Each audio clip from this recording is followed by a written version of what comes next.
তখন প্রশ্ন ওঠে এই দেশের সংবিধান কেন দরকার ছিল।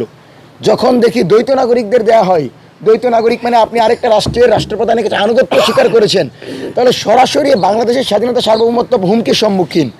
সে দ্বৈত নাগরিক, সে আমাদের স্বাধীনতার জন্য হুমকি, কারণ সে আরেকটি দেশের নাগরিক হয়ে আছে, আরেকটি দেশের রাষ্ট্রপ্রধানের কাছে সে আত্মসমর্পণ করেছে। এমন নাগরিককে সংসদে পাঠালে বাংলাদেশের সিকিউরিটি আমরা মনে করি হুমকির মুখে পড়বে। এবং এটা যদি হয় তাহলে আবারও শাপলা ঘটবে, আবারও পিলখানা ঘটবে, আবারও মোদি বিরোধী আন্দোলনের মতো হবে। এবং জুলাইকে যেই ধরনের ক্রিটিসাইজ করা হচ্ছে, আওয়ামী লীগ যেভাবে জুলাইকে নর্মালাইজ করছে, ঠিক একইভাবে নর্মালাইজ করে জুলাইকে একটা জঙ্গি আন্দোলন হিসাবে স্বীকৃতি দিতে চাইবে আওয়ামী লীগ। সেই পরিবেশ সরকার বিবেচনায় যদি না নেয়, জাস্ট একটা নির্বাচন দিয়ে আপনি একটি দলকে ক্ষমতায় বসিয়ে দিলেন আর আপনি পরবর্তীতে দাবি করবেন অন্তর্বর্তীকালীন সরকার তার দায়িত্ব সুষ্ঠুভাবে পালন করেছে, সেটা কখনো সম্ভব না। সেজন্য অভ্যন্তরীণ জনগণের যে স্পিরিট সেটাকে আপনি ধারণ করেন এবং নির্বাচন সুষ্ঠু হওয়ার জন্য যা দরকার সরকারকে 2 তারিখের ভিতর নিরাপত্তা ব্যবস্থা সেরকম জোরদার করতে হবে। আমরা লক্ষ্য করেছি লেভেল প্লেয়িং ফিল্ডের ব্যাপারে মিডিয়া গুরুত্বপূর্ণ ভূমিকা পালন করে। বিগত 16 বছরের যতগুলো নির্বাচন হয়েছে প্রত্যেকটি নির্বাচনের বৈধতা অবৈধতা সম্পূর্ণরূপে এসেছে মিডিয়ার মাধ্যমে। এই মিডিয়া যদি আবারও কোনো দলের উদ্দেশ্য প্রণোদিত তথ্য প্রচার করে ফ্যাসিবাদী কোনো কাঠামো তৈরি করতে চায়, তার মানে এই মিডিয়া দেশের পক্ষে না, বরং কোনো একটা শক্তির এজেন্ডা বাস্তবায়ন করছে।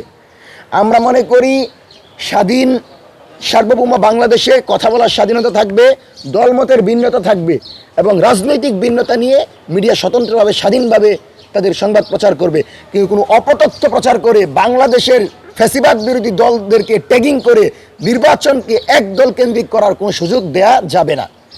সেজন্য মিডিয়াকে সে ব্যাপারে যেন সরকার ইতিবাচক পদক্ষেপ নেয়। আইন ও তথ্য সম্প্রচার মন্ত্রণালয়ের আমরা এখানে পদক্ষেপ দেখতে চাই এবং অপতথ্য এবং ফটো কার্ডের যে রাজনীতি শুরু হয়েছে সেটা যেন বন্ধ করা হয়, সে ব্যাপারে আমরা সরকারের দৃষ্টি আকর্ষণ করছি।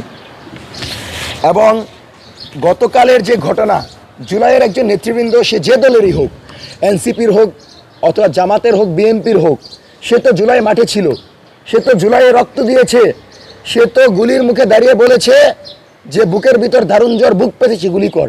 সেই ব্যক্তিকে যখন আপনি ডিম নিক্ষেপ করেন তখন আবু সাঈদের গায়ে ডিম নিক্ষেপ করা হয়। সেই ব্যক্তিকে যখন আপনি ডিম নিক্ষেপ করেন তখন কিন্তু প্রফেসর ডক্টর মোহাম্মদ ইউনূসের সরকারের গায়ে ডিম নিক্ষেপ করা হয়, বৃদ্ধাঙ্গুলি দেখানো হয়।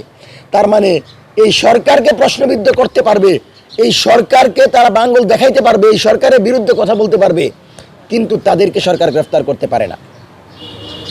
আমাদের নেতৃবৃন্দের উপর আঘাত করে আপনারা মেসেজ দিচ্ছেন, চাঁদাবাজি টেন্ডারবাজির রাজনীতিকে প্রতিষ্ঠিত করছেন আর মনে করছেন সংসদে গিয়ে খুব নিরাপদ থাকবেন। সংসদের সামনে জনগণকে নিয়ে দাঁড়ায় থাকবো যদি এ ধরনের সন্ত্রাসী কর্মকাণ্ড করে আপনারা সংসদে যেতে চান। এবং বাংলাদেশের আগামীর সংসদে কোনো ঋণ খেলাপে যেতে পারবে না, নির্বাচিত হয়ে আসলেও তাকে আমরা সেই সংসদে ঢুকতে দিব না ইনশাল্লাহ। এবং যেটা হামলার বিষয়ে এখন পর্যন্ত সরকার কাউকে গ্রেফতার করে নাই। নির্বাচনের পূর্বে আমরা জানি, তফসিল ঘোষণার পূর্বে পূর্ববর্তী যদি কোনো নির্বাচন দেখেন 16 বছরের পূর্বে, তফসিল ঘোষণার পর সেনাবাহিনী দেশের প্রত্যন্ত অঞ্চলে ছড়িয়ে যায়, অস্ত্র উদ্ধার করে, তল্লাশি করে, বিভিন্ন অপারেশন পরিচালনা করে চাঁদাবাজ সন্ত্রাসীদেরকে গ্রেফতার করে। কিন্তু এই নির্বাচন ফ্যাসিবাদ বিরোধী নির্বাচন বলছেন, এই নির্বাচনে তফসিল হলো, ঘোষণা হলো, সন্ত্রাসীদের কাছে অস্ত্র আছে এটারও ঘোষণা হলো, সরকার বললো জুলাই লুটপাট হয়েছে, কিন্তু সেই অস্ত্র উদ্ধারের ব্যাপারে জাহাঙ্গীর ভাইদের মতো লোকদের, উপদেষ্টাদের কোনো পদক্ষেপ দেখছি না। আমরা বলছি 2 তারিখের ভিতর সেনাবাহিনীর মাধ্যমে বাংলাদেশের প্রতিটি গ্রাম গ্রামান্তরে সন্ত্রাসীদের যে কোনো আস্থানায় অপারেশন পরিচালনা করে সকল অস্ত্র, অবৈধ অস্ত্র 2 তারিখের ভিতর উদ্ধার করতে হবে। কারণ এই অস্ত্র মাঠে রেখে নির্বাচন করলে ব্লাডি ইলেকশন হবে এবং রক্তপাতের নির্বাচনের দিকে যাবে, যেটা সহিংসতার দিকে ঢেলে দিবে এবং নির্বাচনকে প্রশ্নবিদ্ধ করবে। আমরা সরকারকে সেই সুযোগটুকু দিতে চাই না এবং আমাদেরকে বহির্বিশ্ব যেন এই প্রশ্ন করতে না পারে যে তোমাদের নির্বাচন সুষ্ঠু হয় নাই। সেজন্য অস্ত্র উদ্ধার করার সবচেয়ে গুরুত্বপূর্ণ এবং সরকারকে 2 তারিখ পর্যন্ত সময় দিয়েছি। সেনাবাহিনীর মাধ্যমে 2 তারিখের ভিতর সকল অস্ত্র উদ্ধার করবেন এবং নির্বাচনে লেভেল প্লেয়িং ফিল্ড নিশ্চিত করার জন্য মিডিয়ার ফ্যাসিবাদী আচরণ বন্ধ করবেন এবং সকল দলকে সমান গুরুত্ব দিবেন। সকল দলকে সমান গুরুত্ব না দিয়ে যদি এক কেন্দ্রিক কোনো নির্বাচনের দিকে যান, শুধুমাত্র জামাতের পুলিং এজেন্ট থাকবে, বিএনপির পুলিং এজেন্ট থাকবে না, এনসিপির পুলিং এজেন্ট থাকবে না, অথবা বিএনপির পুলিং এজেন্ট থাকবে, জামাতের কেউ ঢুকতে পারবে না।